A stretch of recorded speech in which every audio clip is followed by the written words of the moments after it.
Bonjour, je suis Adèle. Ici, vous découvrirez des voyages qui ont bouleversé la vie et chamboulé les convictions d'hommes ou de femmes de tous âges et de tous horizons. Chaque semaine, je reçois un invité qui me raconte en quoi un pays a transformé sa vision du monde ou l'a poussé à quitter un mode de vie qui ne lui correspondait plus. Alors laissez-vous porter par le premier podcast qui raconte une histoire autour d'un voyage. Bienvenue chez les Frenchies autour du monde, le podcast des voyages qui ont du sens.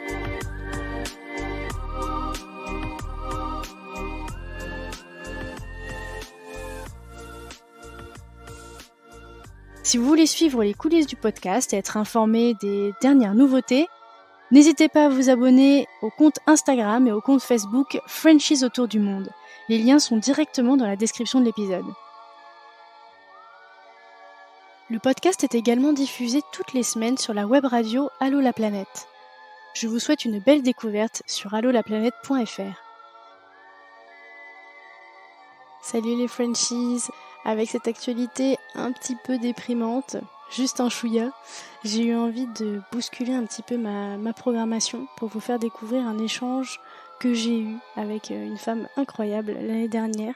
C'est un échange que j'avais pas eu le temps de diffuser en saison 2 puisque j'avais dû la boucler un petit peu plus tôt pour mon départ au Canada. Et finalement, je l'ai retrouvée là, il y a quelques jours. Moi en tout cas, elle m'a remis du baume au cœur. C'est vraiment un échange qui m'a fait du bien, que j'ai beaucoup aimé réécouter là. Et je me suis dit que j'allais donc vous partager cette histoire et décaler un petit peu ma programmation prévue pour vous faire découvrir l'histoire d'Ombline. Il y a quelques années, Ombline est partie en tour du monde solidaire d'1 an avec son conjoint. Et le but de ce voyage était d'allier l'aventure, mais aussi des périodes pour faire de l'associatif. Au retour de cette aventure, l'appel du voyage et le besoin d'aider est plus fort que tout. Ombline et son conjoint Simon se marient et décident de repartir 2 ans pour faire uniquement de l'associatif. Ombline nous raconte leur mission dans un orphelinat au Lesotho, mais aussi ses sentiments qui la traversent alors qu'elle vient de mettre au monde leur premier enfant. Elle nous raconte leur quotidien, mais aussi leur vie de famille au milieu de tous ces enfants, à qui elle a essayé de donner tout l'amour qu'ils n'ont pas eu la chance d'avoir. Je vous souhaite une très belle écoute. Salut Ombline! Salut Adèle! Bienvenue dans le podcast. Merci beaucoup. Je vais commencer par te demander de te présenter avec ton prénom, ton âge, ta ville d'origine et puis ton parcours pro rapidement. Ok, donc je suis Ombline, j'ai 26 ans.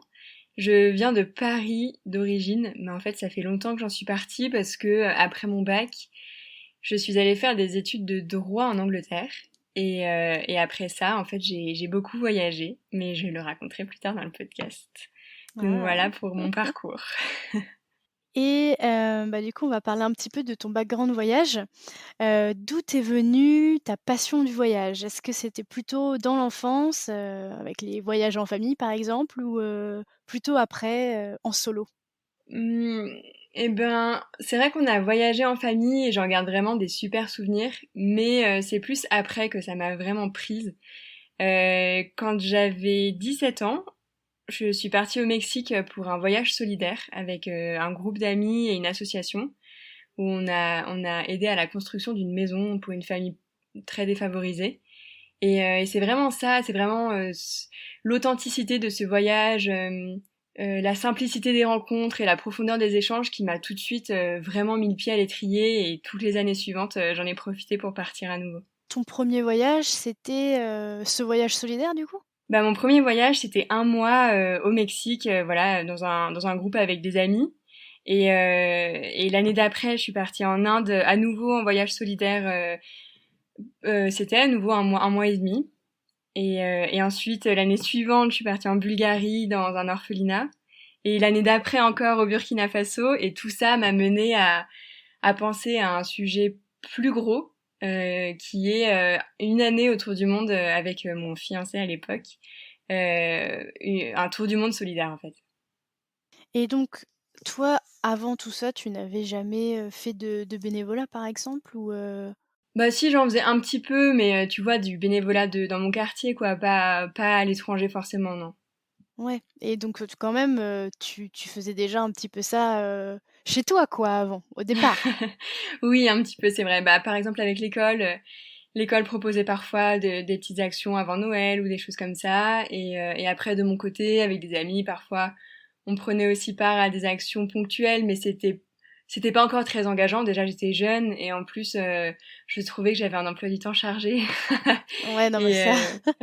donc voilà, Ouais. je me rends compte aujourd'hui que c'était pas forcément vrai, mais ça, enfin voilà. À l'époque, je Mais faisais pas t'avais trop quand trop ça. même envie un petit peu d'aider quand même. Ouais, carrément. C'est vrai, j'avais envie d'aider.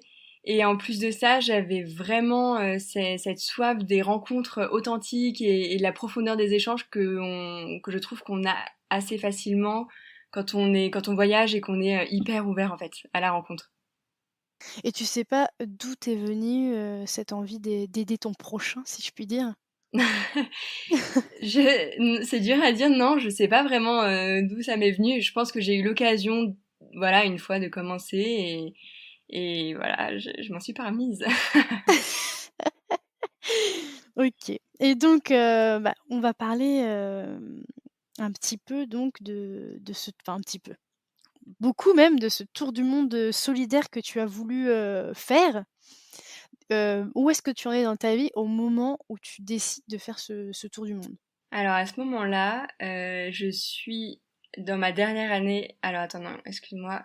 Ah oui, voilà. À ce moment-là, j'en suis à mon master 1. Donc comme j'ai fait mes études en Angleterre, je suis en Erasmus à Rennes. Voilà, ce qui est assez cocasse.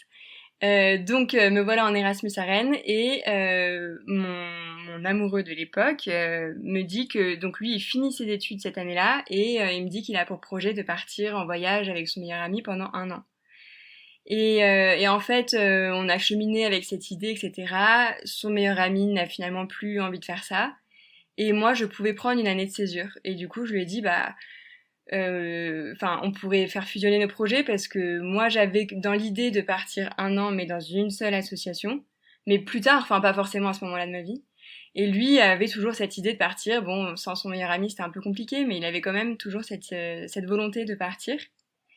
Et donc, bref, on a réfléchi, et on est venu à créer ce projet de Tour du Monde solidaire, où on passerait un mois dans une association, un mois de un peu voyage aventure pour rejoindre l'association suivante, et encore un mois dans une asso, et bref, tout ça pendant un an, donc ça ferait 6 assos et 6 mois d'aventure. D'accord, ouais. Donc finalement, vous êtes partis tous les 2? Oui, oui, oui, finalement on est partis tous les deux. On s'est fiancés avant de partir et on est partis Ah! tous les deux. D'accord, du coup, vous êtes fiancés vachement jeunes, non? Eh bien, bah, j'étais en master 1. Quel âge on est en master 1? Je pense qu'on avait 21 22? et 23, 21, 22, 22 et ouais. 24, enfin voilà, dans ces Ouais. eaux-là, ouais. Alors comment est-ce que vous préparez et vous organisez, ce tour du monde? On a mis une bonne année scolaire, je dirais, à préparer ce tour du monde parce que déjà, il fallait vraiment penser le projet, je dirais, penser vraiment au visage qu'on voulait lui faire prendre. Donc voilà, on s'est arrêté sur le fait de concilier associatif et aventure. Et du coup, moi, j'étais plutôt responsable, entre guillemets, enfin, tu vois, on s'était donné des responsabilités, pardon. J'étais plutôt responsable des assos.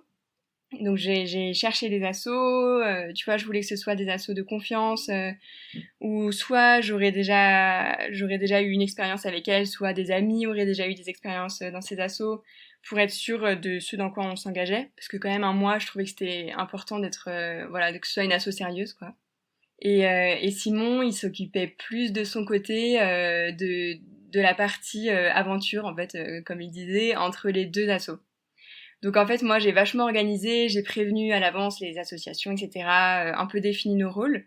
Et puis lui, il a rien fait en disant l'aventure, c'est l'aventure, on ne prévoit pas. Donc voilà. D'accord, OK, donc il y avait une part aussi un peu de lâcher prise, on va dire. Lui, ça lui importait beaucoup qu'on soit hyper libre, que tu vois, on soit pas tenu par un emploi du temps, qu'on puisse profiter des opportunités. Donc moi, qui suis vachement plus dans l'organisation, ça m'a aussi fait du bien de lâcher prise comme ça. J'ai appris, Ah, tu bah, vois. super, ouais. Ah, c'est clair. Et hem et rapidement, du coup, c'était quoi votre circuit? Donc on a commencé par une asso en France. Ensuite, bon, tout bonnement, on a pris l'avion pour aller jusqu'au Sénégal.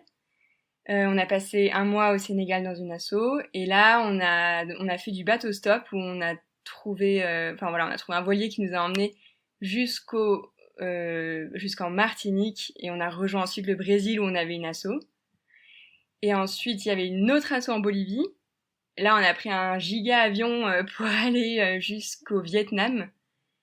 Et de là, on a acheté des vélos, on a fait du vélo jusqu'en Thaïlande et on a pris l'avion pour l'Inde et on avait une asso en Inde et puis on est rentré en France à ce moment-là. Et c'était quel genre d'assaut? Est-ce que c'était plein de types différents ou vous avez un, je sais pas, un domaine de prédilection, on va dire? Bah en fait non, c'était plein de types différents. Tu Ah, c'est vois, chouette ça, ouais. quand on était en France, c'était dans les banlieues nord de Marseille, donc c'était de la présence dans les banlieues, du tissage de liens.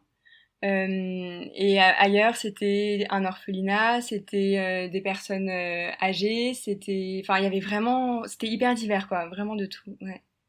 Mais beaucoup de présence et de compassion quand même, parce que tu vois, on avait que un mois sur place et donc on pouvait pas non plus faire un énorme chantier ou quoi que ce soit.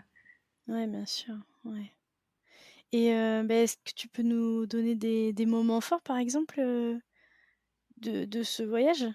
Ouais, avec joie. Ben, le premier moment chronologiquement qui me vient, c'est quand on cherchait un bateau pour faire du bateau stop. Donc jusque-là, c'était plutôt moi qui avais organisé puisqu'on avait enchaîné un peu deux assauts et c'était très très prévu, voilà. Et d'un seul coup, notre dernier jour à l'association du Sénégal se termine et en fait, on sait pas du tout de quoi demain sera fait, quoi. Donc on va au club de voile de Dakar, donc c'est là où il y a les voiliers qui sont posés en attendant de repartir. Et là, on sort complètement de notre zone de confort. On va voir les voileux, on va voir les gens qui ont des voiliers. Et on leur dit, bon, bah, est-ce que vous pouvez nous prendre? On cherche à aller au Brésil. Oh, et les gens, ils hallucinaient complètement, quoi. Et en fait, on est tombé sur un couple génial qui nous a dit, allez banco, on vous emmène. Mais par contre, ils pouvaient pas faire la transatlantique avec nous. Donc ils nous ont déposés au Cap-Vert, où là, il y a tous les bateaux qui partent pour la transatlantique. Et ensuite, là, on a refait du bateau stop et il y avait tellement de bateaux que en un jour, on a trouvé Jean-Claude et Gérard, pardon, qui nous ont emmenés jusqu'en Martinique. Donc un autre moment qui a été vraiment fort pendant le tour du monde. Enfin, en fait, il y en a Ouais. eu deux autres. Ouais, Mais vas-y. un autre qui a été vraiment fort pendant le tour du monde et que je voulais mentionner, c'était une aventure à laquelle on a pris part de façon assez spontanée. Avec Simon, on a décidé d'acheter des vélos au Vietnam. En fait, on Ah! s'est mal débrouillé parce que on a acheté des premiers prix, ils étaient hyper lourds. Enfin bref, c'était vraiment compliqué. Mais on a quand même acheté ces vélos et on a décidé de rejoindre la Thaïlande à vélo. Et donc, on a passé un mois et demi à pédaler sur nos vélos tous les Ouais, jours, à dormir génial. dans des monastères bouddhistes où les gens t'accueillent à bras ouverts, à boire dans les petits boui-boui qui te proposaient de l'eau. Enfin, c'était vraiment mais une vie tellement simple, à la fois une vie sportive, une Ouais, vie là, hyper c'était saine en vraiment fait. juste, ouais, relier un point A à un point B avec un Ouais, vélo et là, vous ouais, faisiez, de la découverte ou là, c'était vraiment off, exactement. on va dire. C'était complètement off, c'était juste pour nous. Et ça nous a fait vachement de bien et surtout c'était pas du tout enfin il y avait rien à penser, il y avait rien à faire, juste on pédalait tous les jours, on observait les paysages, on parlait aux gens et tout, mais c'était un moment hyper ressourçant et où en fait t'as plein de temps pour réfléchir, penser à la vie sur ton vélo et c'était vraiment génial, quoi. C'était un peu comme une retraite en silence, tu vois, comme on peut en entendre parler de gens qui vont en Inde, etc. C'était un peu ce genre d'état d'esprit, mais en mouvement, et c'était dingue, quoi, vraiment. Et donc on a fini par arriver en Thaïlande, et de là on a pris un avion pour l'Inde. Et ça, c'est le dernier moment fort que je voulais te partager. On a passé un mois à Calcutta, dans un centre qui a été créé par Mère Teresa. Et en Ah! fait, bon, c'est pas très joli, mais ça s'appelle le mouroir de Caligat. Et donc, c'est là où il y a des gens complètement isolés, soit en fin de vie, soit très malades, soit, enfin bref, des gens souvent un peu en piteux état, que ce soit physique ou psychologique, alors les sœurs de Mère Teresa disent, ces personnes sont accueillies et aimées. Et voilà, c'est tout. En réalité, elles sont aussi un peu soignées, on leur donne à manger évidemment, etc. Mais le clou de leur mission, c'est vraiment de regarder ces personnes comme des humains et de rendre beau leur dernier moment de vie, quoi, en gros. Et du coup, on a été là pendant un mois pour accompagner les sœurs dans cette mission-là, et c'était c'est difficile de trouver des mots exacts à mettre sur cette expérience, mais ça a changé notre vie, clairement. Ouais. Que vous avez préparé, organisé donc ce tour du monde, Ouais. vous vous êtes dit: «Ah, en Inde, il faut qu'on aille ici et qu'on fasse ça». En gros, c'était Ouais. prévu, enfin voilà, vous vous étiez dit: «Il faut absolument qu'on aille aider, 1 mois ou je ne sais combien de temps, à cet endroit-là». Ouais, effectivement, c'était dit ça. Ah Parce que ouais. on est tous les deux des grands fans de Mère Teresa et de ses actions, de sa spiritualité, etc. On Vous est êtes bien vraiment des grands trouvés quand fans. même, hein? Et du coup, on savait en fait que ça existait. Enfin voilà, on avait entendu parler de ces actions. Et puis certains de nos amis avaient pu vivre cette expérience aussi. Et en fait là-bas, tu peux pas le prévoir à l'avance. C'est-à-dire que les sœurs, les organisatrices de tout ça, elles disent ben, on accepte volontiers l'aide qui se présente, mais par contre, on va pas commencer à chercher des gens ou à les inscrire je sais pas où. Donc, Ah ouais. t'arrives et tu dis bah coucou, je viens aider. Elles disent ah ok, combien de temps? 1 heure, ok, 1 mois, ok, très bien, Ah 2 ans, ah bah super. super! Et du coup, c'est hyper spontané. Ah Enfin, c'est bien, ouais. ouais, c'est Mmh. génial. Ouais. Donc ça, c'était votre premier voyage, vrai voyage en couple tous les 2. Oui, bah, en fait, on s'est rencontrés pendant le voyage en Inde que j'ai mentionné, auparavant, mais on n'était pas du tout en couple à ce moment-là. Et du coup, effectivement, c'était notre premier vrai voyage en couple, même si déjà, quand j'étais en Angleterre, on avait un peu campé ensemble, enfin, on avait un petit peu voyagé, mais enfin, pas à l'étranger, pas des longs temps en tout cas. Ouais et du coup, comment dire? L'adaptation à 2 comme ça, tout seul vraiment, c'était pas vous avez réussi à ça allait? Comment ça s'est passé? Bah, c'était pas toujours évident et en fait, tu vois, c'était pas, les moments où on était tous les 2 tout seuls qui étaient durs parce que, bah, en fait, ceux-là, on se connaissait quand même vraiment bien donc ceux-là, il se passait bien. C'était plutôt les moments dans les associations ou même sur le voilier où on était tout le temps avec d'autres gens, où on était très fatigués parce que c'est souvent des rythmes assez soutenus et dans ces cas-là, je trouvais que c'était ça qui était plus dur, de pas avoir de moments, à 2, de pas pouvoir se retrouver, je trouvais que c'était plutôt ça qui était difficile, ouais. D'accord, c'est comme ça que tu l'as ressenti, ouais. Ouais, Vous rentrez de votre tour du monde ouais. et à la base, enfin, qu'est-ce que vous imaginiez après votre tour du monde? Quels étaient les plans, on va dire, à votre retour? Ben, à la fin du voyage, on s'était dit qu'on aimerait bien se marier ensemble, donc Ah on avait ça ouais, comme plan, génial! de se marier l'été d'après, tu vois. On est rentré l'été, donc l'été suivant. Et puis, on savait pas vraiment plus que ça. On s'était dit qu'on resterait en France. Enfin, on avait derrière la tête l'idée de repartir en volontariat dans un lieu, pour vraiment s'implanter dans un lieu, tu vois, de façon différente de ce tour du monde. Mais dans longtemps, quoi. Je sais pas, dans 5 ans. Et en fait, on a complètement cheminé pendant cette année et on s'est dit, mais non, c'est évident, on a envie de repartir l'année qui suivra. C'est ça, en fait, ça a réveillé en vous, quelque chose que vous ne soupçonniez pas à votre départ, finalement. Ouais, complètement. Ouais, ouais, complètement. Et pour autant, on n'aspire pas du tout à une vie de nomade. On n'aspire pas du tout à une vie de gens qui ne font que voyager, etc. On en a croisé plein du coup, et enfin, on s'est posé la C'est question. pas ce Mais que non, vous nous, voulez, ouais. non, enfin, on aimerait bien nous installer à un endroit, voir nos familles, avoir des racines. Et donc voilà, c'est pas, enfin, on savait que on allait revenir à un moment ou un autre. Mais bon, c'était pas tout de suite. Et donc alors vous vous mariez C'est ça. et quels sont les plans donc, après, votre mariage? Qu'est-ce que vous vous dites? Bah du coup, en fait, ça a commencé un peu avant parce que on a décidé de partir en VSI, donc en volontariat de solidarité internationale, avec une asso qui s'appelle Fidesco. Et en fait, cette asso, elle propose tout un cheminement pour être sûre de vouloir partir, etc. Et Ah du coup, ouais. ça se fait, enfin, dès, je sais plus exactement les dates, mais dès, disons, mars. Mais non, mais même bien avant ça. Enfin bref, on avait pris contact avec eux et on avait commencé tout le parcours de discernement, etc. Donc quand on s'est marié en juillet, à ce moment-là, on savait déjà que on allait partir. D'ailleurs, le lendemain de notre mariage, on avait une semaine de préparation au départ, tu vois. Et, euh, et donc on savait déjà qu'on allait partir. Il me semble qu'on ne connaissait pas encore le lieu. Et en fait, parce que c'est l'association qui décide qui décide du meilleur match pour nous, on va dire, selon nos compétences, etc. Même par rapport peut-être à des volontariats que tu aurais fait avant, des choses comme ça? Oui, c'est ça, par rapport à ça, et puis par rapport à ton expérience pro, voilà, ouais, ils essayent de faire coller au mieux les caractères des volontaires avec les missions. Parfois, ça donne des trucs assez improbables, mais ça a bien Quoi marché. qu'il arrive, enfin, à partir du moment où vous vous présentiez ensemble, enfin, il y a pas de possibilité d'être séparés parce que des choses peuvent convenir à l'un et pas forcément à l'autre. C'est vrai, mais ils s'engagent à trouver une mission qui correspond aux deux profils. Ou parfois, enfin d'ailleurs souvent c'est plutôt à un profil qu'à l'autre, mais que ce soit pas absurde pour l'autre profil. Et donc, alors, où est-ce qu'ils vous envoient?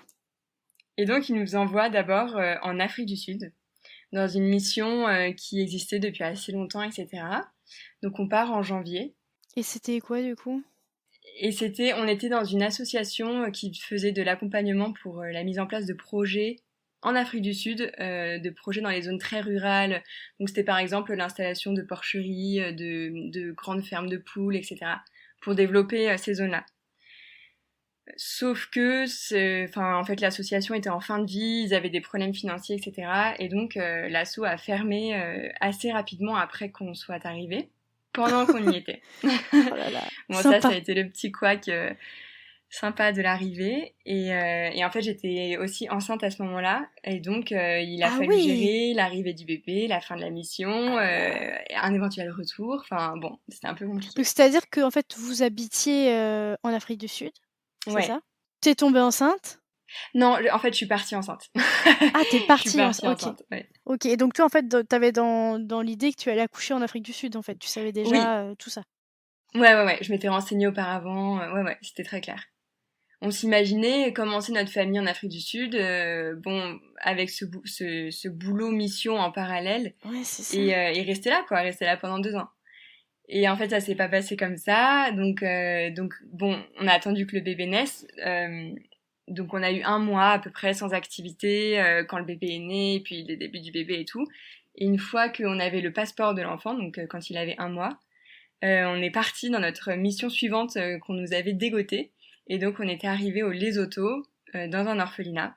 Et c'est toujours Volontariat Solidarité Internationale? Oui, c'est toujours Filesco, toujours le VSI, mais simplement ils nous ont relocalisés, quoi.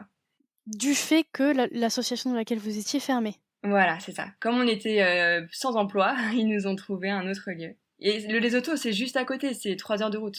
Donc attends, vous deviez partir combien de temps déjà en Afrique du Sud? Bah, en tout, on devait partir 2 ans, et là, on avait passé 4 ou 5 mois en Afrique du Sud. Ah ouais, Donc, il nous d'accord, ouais, restait un presque an et demi. rien, quoi. Ouais, bah ouais. Et donc après, vous partez au Lesotho, donc avec ton fils. C'est mon fils, il s'appelle Constant. Donc vous partez tous les trois au Lesotho.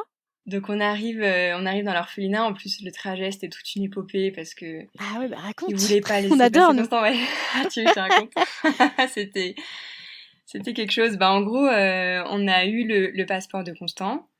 Et nous, Simon et moi, on avait des visas pour 3 ans en Afrique du Sud. Donc voilà, on fait nos bagages. Bon, on n'était pas trop chargés parce que, même si on partait pour 2 ans, on n'avait clairement pas tout déménagé, donc on avait chacun une valise et puis voilà. Donc la voiture de l'orphelinat vient nous chercher et on chemine vers la frontière. Et arrivé à la frontière, ils regardent nos passeports et tout et ils disent ok, ouais, les parents vous pouvez passer. Par contre l'enfant, en fait il a pas de tampon d'entrée en Afrique du Sud donc il peut pas partir. Donc Donc on vous le laisse, c'est ça? Comment en ça se gros passe? c'était ça. On le Et en récupère dans un plus, an et demi? on était en mai et c'est inversé là-bas. Donc en mai, c'est l'hiver, vraiment, il fait Ah oui. hyper froid, il y a plein de vent, etc. Constant, il hurlait à la mort, c'était horrible. Et lui, le monsieur de la frontière, il voulait rien entendre. Ah oui, dis donc. Enfin, c'était mais incompréhensible cette histoire. Bref, il avait pas de tampon d'entrée, il ne pourrait pas avoir de tampon de sortie. Sauf que j'avais beau lui expliquer qu'il était né là, j'avais tous les documents qu'il fallait pour prouver qu'il était né là. Enfin, il pouvait pas avoir de tampon d'entrée. Ça ne marchait pas. Et donc, on a Purée. passé des heures là. Et après, les gens qui étaient venus nous chercher depuis le Lesotho, ils nous ont dit, bon bah, on remonte dans la voiture. Donc, on est remonté dans la voiture faire un conseil de guerre. Et je sais pas exactement ce qui s'est passé, mais là, le conducteur a appuyé sur l'accélérateur et on a passé la frontière. Voilà. Donc, le temps qu'on réalise, on était là, mais attends... on n'est pas un peu illégaux là, qu'est-ce qui se passe? Et en fait, on était passé complètement illégalement, quoi. Et du coup, le lendemain, on a dû se présenter à un autre poste. On leur a expliqué la situation. Ils ont dit, mais c'est absurde, évidemment, on va vous faire les tampons. Et puis voilà, tout était rentré dans l'ordre. C'est bizarre quand même ce fonctionnement, parce que je veux dire, c'est un bébé, quoi. Enfin... Ouais, alors visiblement, enfin, on aurait dû faire un visa. Enfin bref, on aurait pu faire autrement pour que ce soit plus simple. Mais normalement, ça pouvait aussi passer comme ça. Et d'ailleurs, ça s'est bien fini. Mais bon, voilà. Ça dépend un peu des gens, quoi.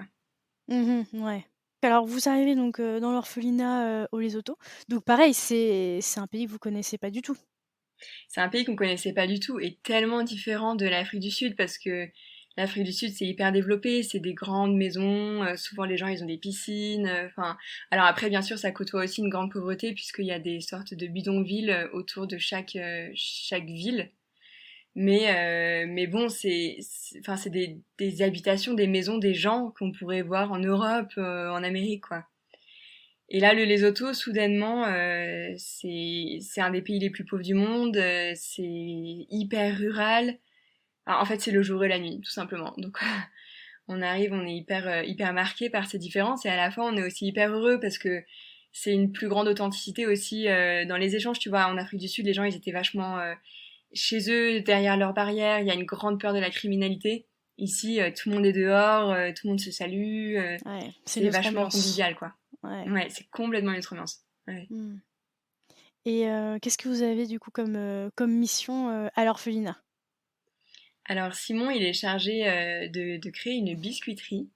Donc Ah ouais, il a carrément. complètement monté de zéro une biscuiterie au cœur de l'orphelinat pour générer des fonds pour Ah l'orphelinat. oui, d'accord. Donc ça a bien fonctionné. Il est super content. Bah là, on est sur la fin de notre mission, donc on peut avoir un petit peu de recul C'est dessus. ça qui est Mais chouette aussi quand même, de ouais, vraiment pouvoir, enfin avoir le temps déjà de pouvoir créer des choses et en plus ouais, voir un peu les projets aboutir, quoi.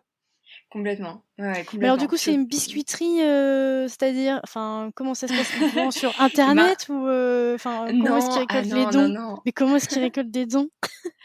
Alors il récolte pas des dons. En fait, au début, c'était lui en cuisine, il cuisinait les biscuits Ah carrément, oui, il faisait des carrément! espèces de petits sablés, tu vois, ou des petits Ah cookies, ouais! chocolat et tout. Enfin bref, il avait plein de Ah goûts. waouh! Ouais, ouais, dans le four à charbon, tu vois, le Ah truc vraiment à oui! l'ancienne. Et après, il allait dans les écoles et tout, vendre biscuit par biscuit. Et en fait, rapidement, il a trouvé comment ça fonctionnait. Enfin bref, il s'est intégré dans le système du business au Lesotho. Avec l'aide d'un autre volontaire qui avait fait à peu près quelque chose de semblable, mais enfin lui il était là depuis 1 an donc c'était déjà plus installé. Et voilà, et maintenant il a quelqu'un qui cuisine et il est en train de passer la main à quelqu'un d'autre qui gère le projet puisqu'il n'y a pas de volontaires qui vont prendre le relais après nous pour l'instant. Et ils vendent, je sais plus exactement, mais il me semble que c'est 30 000 biscuits par an. Enfin, c'est un truc énorme, quoi. Et avec le profit, enfin ouais, c'est ça, le profit de la vente de ces biscuits, ça part directement pour le centre. Alors, on essaye de faire en sorte que ce soit pas pour les besoins primaires, parce que les enfants ont ce qu'il faut, mais que ce soit plutôt pour du divertissement, pour des choses qui sortent un peu du quotidien. Donc Voilà. ça, vous avez le droit de regard dessus et vous pouvez Oui, aussi oui, oui, choisir? ouais, complètement. Alors après, là, comme on va partir ensuite, ça va plutôt être les sœurs qui vont décider, enfin, Ouais, parce qu'on ouais, est dans ouais. un orphelinat tenu par les sœurs, des sœurs. Mais du coup, ça va être les gens qui gèrent l'orphelinat qui vont avoir le dernier mot maintenant dessus. Mais jusque-là, ouais, c'était Simon qui décidait. Et moi, en parallèle, je faisais enfin, je fais des cours, des ateliers d'éducation émotionnelle, affective et sexuelle et de prévention sur la santé, enfin sur plein de sujets en fait pour les enfants et des activités, pareil, des activités qui leur font un peu sortir de leur ordinaire et un peu se dépenser aussi. D'accord. Donc par exemple, c'est quoi? C'est des ateliers de discussion? Quand tu dis, autour de Ouais, la santé, qu'est-ce que tu mets en place? bah, oui, oui, c'est ça. Je suis pas du tout médecin ou quoi que ce soit, donc c'est Bah vraiment ouais. avec des Mmh. infos que je peux récupérer par-ci par-là. Mais en général, je te donne un exemple tout bête. Le dernier que j'ai fait, c'était sur l'hygiène dentaire. Et donc, je leur montre une petite vidéo d'un petit dessin animé de gens qui Ah! montrent comment se brosser les dents et tout. Après, je leur dis, bah toi, montre-moi comment tu te brosses les dents. Tu te brosses les dents combien de fois par jour? Enfin voilà, c'est tout bête, mais en fait, ça a été super utile parce qu'ils se brossaient les dents une fois par jour avant le petit-déj, tu vois. Donc voilà, en fait, on a pu mettre certaines choses en place qui, je pense, sont des outils pour la vie, quoi. Ah, c'est chouette, ouais. Et alors du coup, donc pour revenir sur l'orphelinat, globalement, enfin, il y a combien d'enfants? Ça va de quel âge à quel âge? Vas-y, dis-nous un petit peu comment ça fonctionne. Alors, c'est un orphelinat qui est donc tenu par des sœurs, comme j'ai dit juste avant. Ce qui est beaucoup le cas en fait au Lesotho, Ah! la religion est très présente et c'est beaucoup des gens de religion qui tiennent les œuvres caritatives, on va dire. Même si l'orphelinat reçoit quand même de l'aide de l'État, etc. Et donc les enfants sont là de la propreté jusqu'au bac. Donc c'est environ de 3 ans jusqu'à le bac, ça peut être 26 ans. Donc voilà, ils ont des petits problèmes scolaires. C'était, alors qui c'est qui nous avait dit ça? C'était Chris qui est au Sénégal, qui nous avait raconté ça. Qu'ils passaient le bac tard. Ouais, parce qu'en fait, du coup, il faisait des interventions, à l'école, lui, Ouais, et qu'en fait, il se retrouvait avec, des personnes de tout âge, alors que, par exemple, il était soi-disant dans une classe de quatrième, je donne comme ça ouais, comme exemple, et donc il y en avait qui se connaissaient même pas leur âge ouais. et enfin, on voyait bien qu'ils étaient beaucoup plus âgés, enfin qu'ils avaient pas du tout, l'âge d'être en quatrième et ils avaient même plus de 18 ans, quoi. Ouais, bah ça nous arrive beaucoup aussi, ouais, c'est clair. Déjà, il y en a plusieurs qui connaissent pas ni leur âge ni leur date de naissance. Enfin, du coup, c'est Ouais, lié. c'est ça. Mmh. Et qui redoublent et qui je sais pas quoi, ou qui ont commencé l'école tard et du coup, qui se retrouvent à 25 ans en terminale. Et donc tu dis les enfants à partir de 3 ans. Ouais, C'est-à-dire que ceux de moins de 3 ans, ils sont dans un autre, ouais. orphelinat pour cet âge-là et après ils sont transvasés, enfin c'est même pas le mot, transférés, vers, ce nouvel orphelinat, c'est ça? C'est ça, enfin, il n'y a pas vraiment un orphelinat qui prendrait les enfants plus jeunes et ensuite ils viendraient dans celui où on est, mais il y a plusieurs orphelinats. Parfois les enfants sont adoptés, parfois non, et voilà, selon les cas, ils arrivent là où on est. Il y a aussi, enfin, ouais, il y a quand même aussi beaucoup d'enfants qui sont placés par l'État dès l'âge de 3 ans parce qu'ils ont des problèmes dans leur famille. Ah oui, Voilà, ils sont d'accord. battus, leurs parents sont en prison, enfin, il y a mille et une raisons. Il y a des enfants qui ont simplement pas de famille, mais il y a des enfants qui ont de la famille, mais qui sont en danger dans leur famille et qui sont du coup placés là. Est-ce que c'est un gros sujet ça quand même, les enfants, placés, au Lesotho? Ouais, c'est un gros sujet. Bah, du coup, je t'ai pas dit le nombre. Il y a 80 enfants normalement. Mais là, en période de Covid, il y en a quand même qui sont retournés. Enfin, il y en a quand même qui ont de la famille un peu éloignée, des amis, voilà. Donc, il y en a quand même pas mal qui sont retournés un peu à droite à gauche dans le pays. Donc, on n'a plus qu'une trentaine d'enfants maintenant depuis Ah oui, dis donc. le début du coronavirus. Mais ouais, ouais, c'est carrément un gros sujet. Déjà, il y a une mortalité enfin dingue dans ce pays. Les gens, en général, en moyenne, ne vivent pas après 60 ans. Et c'est je crois que c'est le plus haut ou le deuxième plus haut taux de sida au monde. Donc il y a une énorme mortalité aussi due à ça et donc beaucoup d'orphelins en fait. Donc ouais, c'est vraiment un sujet. Les femmes ont des enfants très jeunes, hors mariage, qu'elles peuvent pas forcément garder. Enfin, ouais, c'est vraiment vraiment un sujet. Tu parlais de cours sur, non, d'éducation affective, c'est comme ça que tu l'appelais? Ouais. Donc ça, c'est aussi pour, pallier un petit peu à ce ouais, c'est Ouais, ça. complètement, complètement, parce que tu vois, il y a de tous âges, donc les plus jeunes, j'y vais doucement, évidemment. Bah, On bien parle sûr. plutôt des premiers amoureux ou amoureuses, enfin voilà, ça reste très gentillet. Et par contre, pour les grandes filles, c'est vrai qu'on parle de comment ça se passe réellement, comment le corps fonctionne, enfin, pour qu'elles se connaissent, parce qu'il y en a beaucoup. En fait, je donne aussi, je fais aussi des interventions dans un autre centre de jeunes mamans en difficulté. Et j'ai bien vu là-bas qu'en fait, elles connaissent pas du tout leur corps. Et du coup, il y en a qui disent, à leurs premières règles, elles ont cru qu'elles allaient mourir d'une hémorragie dont elles ne Ah connaissaient pas ouais. la provenance. Enfin, elles savaient pas ce que c'était. Il y en a d'autres qui disent, bah, j'ai eu un rapport sexuel pendant mes règles, j'ai pas compris pourquoi je suis tombée enceinte. Enfin bref, il y a plein de choses où en fait, un petit peu d'éducation, même par moi qui suis ni sage-femme ni rien du tout, Oui, bien sûr, ouais. enfin, juste en me renseignant un peu, je peux leur donner quelques outils qui leur permettront d'être plus prudentes, je pense. Mmh. Ah, c'est chouette. Oui, donc tu adaptes suivant l'âge, quoi. Ouais, ouais, bien sûr. Ouais, ouais, carrément. Et du coup, tu parlais aussi, d'adoption. Tu sais un peu comment ça se passe, l'adoption, Bah, je pourrais pas te dire en fait parce que nous, il y a aucune adoption dans le centre où on est. Il y en a eu aucune Depuis depuis un an et 2 ans demi. qu'on est là. Ouais, Oh enfin oui, là voilà, un an et là. demi qu'on est là. On a vu beaucoup d'enfants arriver et on a même vu un enfant repartir. Sa mère est revenue. Voilà. Donc, Ah ouais. ouais, enfin bref, il y a des choses comme ça qui se passent, un peu mystérieuses parfois. Mais voilà, il n'y a jamais eu de vraie adoption, ni par des Basotho, ni par des étrangers qui seraient venus adopter. Pour l'instant, on n'a pas vu ça dans notre orphelinat, mais ça se fait sûrement dans d'autres. Et on nous a dit que ça se faisait pour des bébés très jeunes.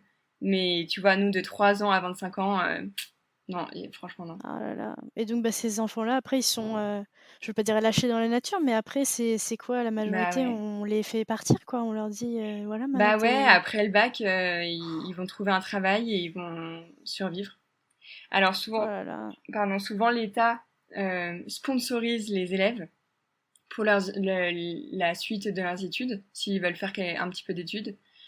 Donc ils vont leur prêter l'argent nécessaire pour non seulement payer les frais de scolarité, mais aussi pour survivre, quoi. Mais après, ils vont devoir rembourser ça avec leur salaire. Ouais. Et C'est pas voilà. forcément un cadeau, Enfin, quoi. bah, c'est pas forcément un cadeau et à la fois, ils auraient pas pu avoir accès à ces études autrement.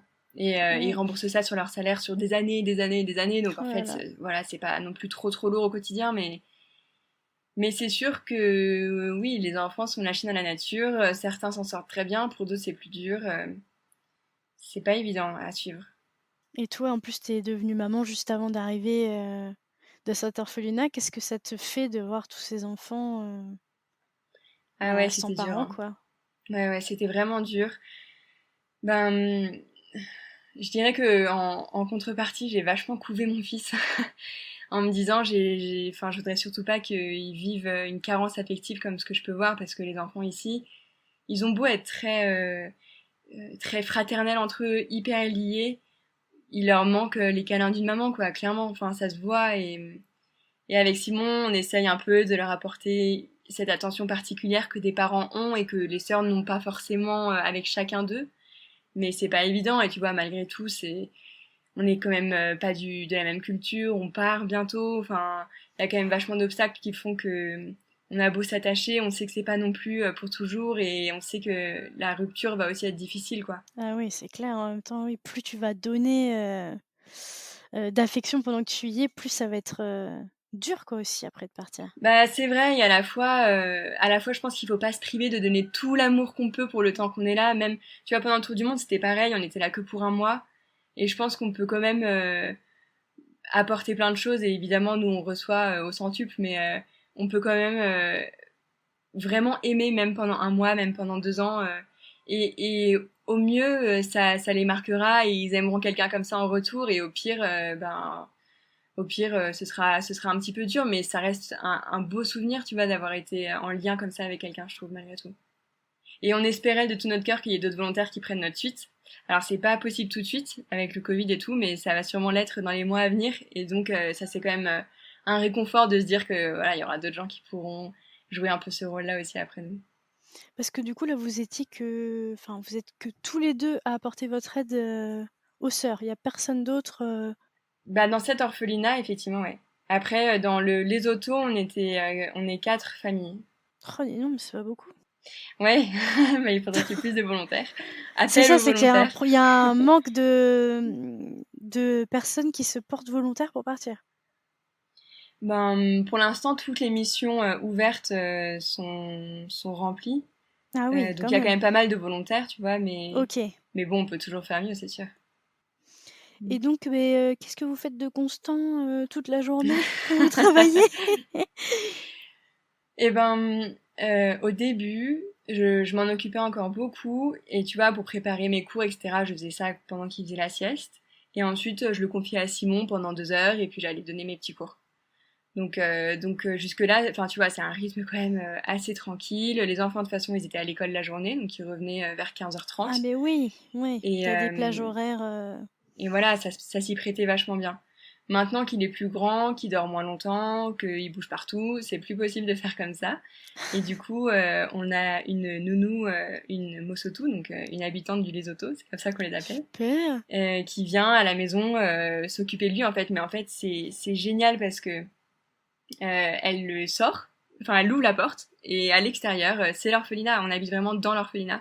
Et du coup, il va avec ses copains. Bon, ils ont tous 3 ans et plus, mais en fait, il passe la journée avec les enfants d'ici, puisque maintenant, ils ont plus l'école. L'école n'a toujours pas repris. Et donc, il passe la journée, tu vois, il y a des vaches, des cochons, il gambade avec ses copains qui leur apprennent mille bêtises. Et C'est voilà. chouette, ouais. Ouais, je pense que c'est un beau cadeau qu'on lui fait à lui aussi. Une ouverture comme ça, et puis la simplicité des jeux, tu vois, il trouve un bouchon par terre. Les enfants, ils en font un hélicoptère, enfin, je te dis n'importe quoi, mais ils sont vraiment hyper inventifs et tout, et on est hyper heureux de se dire que notre fils vit là-dedans pendant le début de sa vie. C'est trop chouette. Voyager pour aider, c'est vraiment ce que vous faites depuis plusieurs années maintenant. Et ce qui vous anime aussi, j'ai l'impression, qu'est-ce que ça t'apporte vraiment, tous ces voyages, quoi? Et toutes ces rencontres, j'imagine, tous ces partages. Bah, c'est vrai, comme tu le dis, c'est plus les rencontres que n'importe quoi d'autre en fait. C'est vrai qu'on est très ému devant des beaux paysages, etc. Mais ce qui nous parle vraiment à Simon et à moi, j'ai l'impression que ce sont vraiment les rencontres. Et qu'est-ce que ça m'apporte? C'est une question assez difficile. Tu vois, je trouve que souvent les gens ils pensent que c'est moi qui apporte, on part pour aider, etc. Mais en réalité, tu l'as bien dit, c'est vraiment nous qui recevons le plus dans toutes ces aventures.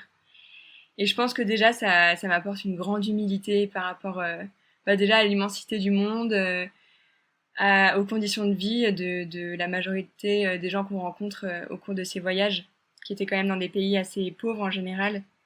Une grande humilité par rapport à notre expérience de vie, à nos difficultés.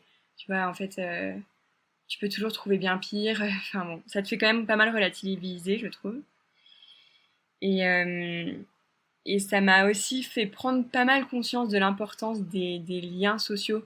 Parfois, j'aimais bien être un peu ermite. Je comprenais pas trop les gens qui disaient souffrir de solitude, tu vois, notamment des personnes âgées en France qui disaient souffrir de solitude. Bon, ça me parlait pas plus que ça. Et en réalité, quand je vois l'importance des liens sociaux dans les pays étrangers, les familles qui vivent tout ensemble, l'entraide incroyable dans les villages, ça m'a vraiment fait prendre conscience qu'on est des animaux grégaires, quoi. On n'est pas du tout fait pour vivre en ermite, et je comprends que le lien puisse manquer profondément à certaines personnes et que c'est vraiment une forme de pauvreté aussi. Donc voilà. Et évidemment, l'ouverture d'esprit que ça m'apporte, le respect de l'autre. Enfin voilà, je pense que ça nous donne vraiment des clés hyper importantes pour la vie entière. Même s'il reste toujours beaucoup à apprendre, à s'améliorer et tout. Je trouve que ça permet aussi de se connaître profondément et de savoir ce sur quoi on devrait travailler quand même pour être meilleur. Et quels sont vos projets pour l'après? Parce que votre mission se termine bientôt, au Lesotho, finalement. Ouais, t'as tout à fait raison, dans un mois et demi déjà. Oh là là, J'hallucine ouais. un peu à quel point à la fois ça a filé et à la fois, bon, il y a quand même pas mal de chemin parcouru. Donc pour nos projets, on va rentrer en France. A priori, on va s'installer près de Clermont-Ferrand, mais Ah! reste à découvrir ce que la vie nous prépare. Simon a envie de poursuivre dans l'entrepreneuriat solidaire comme la biscuiterie qu'il a pu créer ici. Donc Ah! il n'a pas encore de Une projet vocation est précis, née. mais une vocation est née, vraiment. Donc Ah ça, c'est assez génial! rigolo quand même. Ouais. Et moi, bah, d'avoir vécu cette maternité à l'étranger, ça m'a fait découvrir pas mal de choses, pas mal d'aspects sur la maternité qui sont en fait ultra différents en France, en Afrique du Sud et au Lesotho. Et en fait, ça m'a donné un vrai désir d'en apprendre plus et puis d'informer, en fait, d'informer les gens de comment ça se passe ailleurs pour que les mamans, si elles en ont envie, elles puissent s'inspirer de comment ça se fait ailleurs parce que je trouve que souvent on se pose pas trop de questions, on se dit bah c'est comme ça que ça se fait, voilà, je reste sur les rails. Et en fait, si on veut faire autrement, on peut s'inspirer de gens qui font mais totalement autrement ailleurs et ça se passe bien et c'est sympa. Et donc voilà, et donc inspirée de tout ça, j'ai créé le podcast Birth on Earth, d'autres projets à venir. Et donc ton podcast, c'est un podcast, de discussion, c'est ça? C'est ça, c'est des mamans qui viennent témoigner de leur expérience propre de maternité à l'étranger. Et à chaque dizaine, j'essaye de faire un épisode un peu différent, un hors-série où c'est plutôt une professionnelle qui va venir raconter son expérience. Donc j'ai eu pardon, une sage-femme au Bénin, une sage-femme Ah! au Kenya. Voilà, j'essaye de me remémorer un peu tout ça, mais voilà, c'est des professionnels qui viennent raconter leur vision à elles. Souvent, c'est moins émotif que le récit d'une maman, mais il y a plus de détails, souvent elles ont plus d'accès aux coutumes un peu rigolotes et farfelues. Ah oui, Donc c'est clair. sympa aussi. Et alors tu vois, du coup, qu'est-ce que tu as prévu de faire en France? Tu vas faire ton master 2? Qu'est-ce qui est prévu? Ah oui, non, j'ai oublié de raconter ça, effectivement.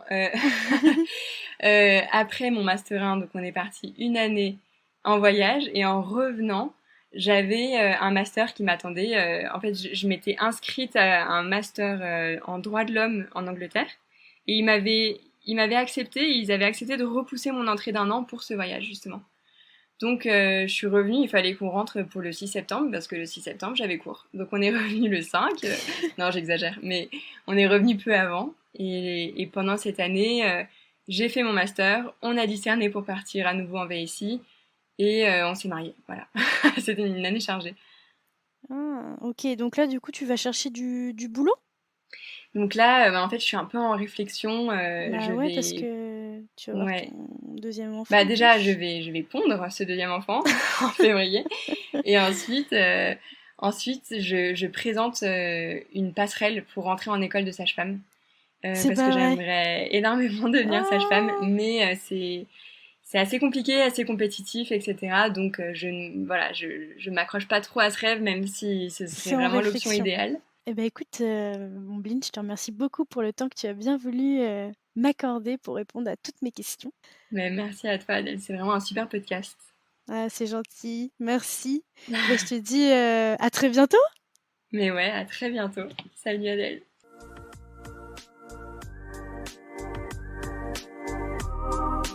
C'est la fin de cet épisode, mais j'ai encore besoin de vous. Si vous avez Apple Podcast, n'hésitez pas à laisser 5 étoiles et même à mettre un petit avis. Cela m'aide énormément à faire gagner en visibilité à ce podcast. Si l'épisode vous a plu, n'hésitez pas à le partager au plus grand nombre. Il ne me reste plus qu'à vous dire à lundi pour un prochain épisode des Frenchies autour du monde.